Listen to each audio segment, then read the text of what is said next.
Our next game is marbles. Marbles is a simple game that goes a long way to teaching proper passing and shooting technique. It is best played in bare feet, but you can also play it with socks on, or if it's cold weather, with regular soccer shoes. The idea behind playing in bare feet is that it allows the players to really get a sense of how they are striking a ball. I doubt you will see many players doing toe balls.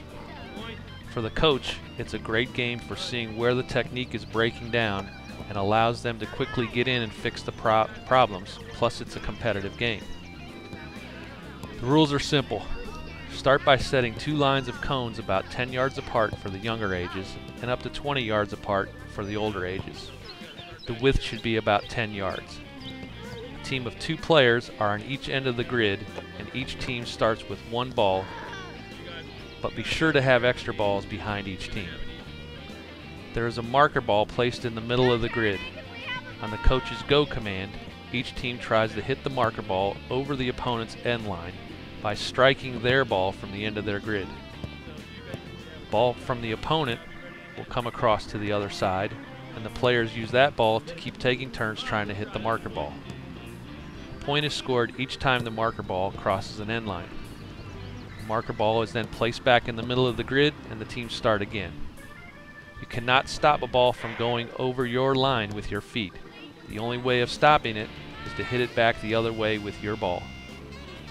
If a ball goes over the sideline, move it back to the center of the grid at the position where it went out. You can play the game to 3 or whatever you feel is necessary to get in what you need there. Some players will think through the game and try to hoard both balls in hopes of getting 2 accurate strikes while the other team has to wait. Some might think of that as cheating.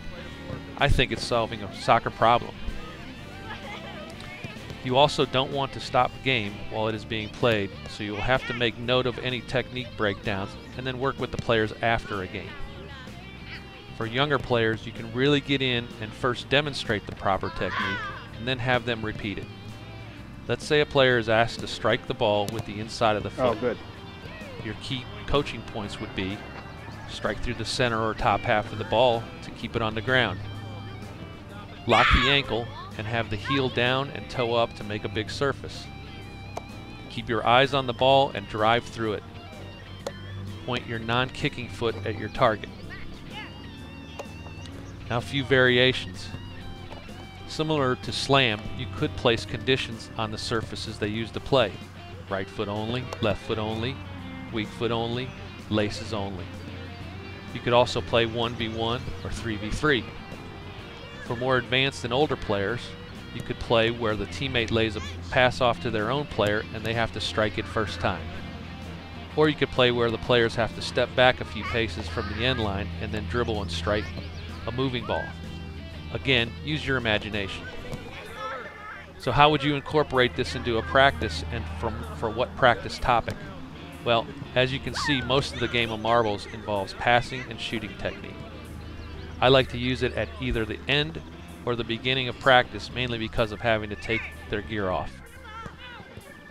One thing you will need to be certain of is that the ground is in good condition and free of stinging insects and sharp objects. The 2-minute shooting game. I like to end every practice with some type of shooting game. Here's an easy one that gets the players a lot of shots in a realistic game. Why is it realistic? Well, they have to outscore their opponent, and they are racing the clock to do so. The rules are simple. One team will begin at a cone about 40 yards from goal. All of their players have a ball, and there should be as many extra balls as you have. Place another cone at the 18, or for younger players, about 15 yards from goal. On the coach's signal, the first player dribbles towards goal and has to shoot before passing their cone. As soon as the first player shoots, the next player follows, and so on for 2 minutes. Scoring is simple. 1 point for each goal with your strong foot, and 3 points for weak-footed goals. I sometimes also give extra points for a cracking goal. You could also put in a rule that if the shot goes over the crossbar, a point is deducted. You will note that while one team is shooting, the other team puts in a goalkeeper and the rest of the players are behind the goal. They have jobs to do that could either add or deduct points from their score. They can add points if they can juggle twice a missed airborne shot before it hits the ground, and their teammates can help them with the juggling. They get points deducted if they let a missed shot come to a complete stop, or if they play a ball back into the path of the shooter instead of playing it to the coach who is standing off to the side. After 2 minutes, the teams switch roles. The points are then tallied and a winner is declared. Since this game is done at the end of practice, I usually allow the winning team to start their cool down while the losing team has to pick up all the cones, pennies, and balls used in the practice. One other rule that I usually put in is that players must use realistic game type playing while shooting. For instance, you can't kick a ball out front of you, stop, set up your shot, and then move to strike your shot. In a real game, an opponent will have tracked that player down and stolen the ball before a shot can be taken. You will note that this happens during our video. The reason why I let them get away with it was because the field was very bumpy and it was difficult to have the ball roll like it should. I have many other shooting games that I've used over the years, so please contact me if you want to get some other ideas.